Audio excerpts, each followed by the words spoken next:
হ্যাঁ বন্ধুরা, মিশরের মেয়ে বিয়ে করতে কি কি লাগে? আনা আইজে গাউজ মাসরে বিন্ত গামিলা মিয়া মিয়া।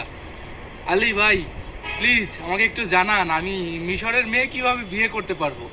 মিশরের মেয়ে বিয়ে করতে কি কি লাগে, কি কি সুবিধা অসুবিধা, এবং যারা মিশরে বিয়ে করেছে তারা কেমন আছে, এরকম অসংখ্য প্রশ্নের উত্তর দিবে আজকের এই ছোট্ট ভিডিওর মাধ্যমে আলী ভাই। তো চলুন বন্ধুরা, শুরু করা যাক কিভাবে মিশরের হাবিবিকে বিয়ে করা যায়। Let's go. Welcome back. Hey guys, this is me mister Ali and right now আমি আছি মিশরে। মিশর থেকে সবাইকে শুভেচ্ছা ও অভিনন্দন। আচ্ছা, মিশরের মেয়েদের কি বিয়ে করা যাবে?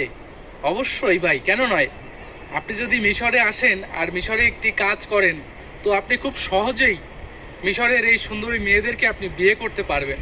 এর জন্য তেমন কোনো বেশি কিছু প্রয়োজন হয় না। তো কি কি প্রয়োজন হয় সেটা আমি এখন বলবো। ইয়াল্লা সুরা।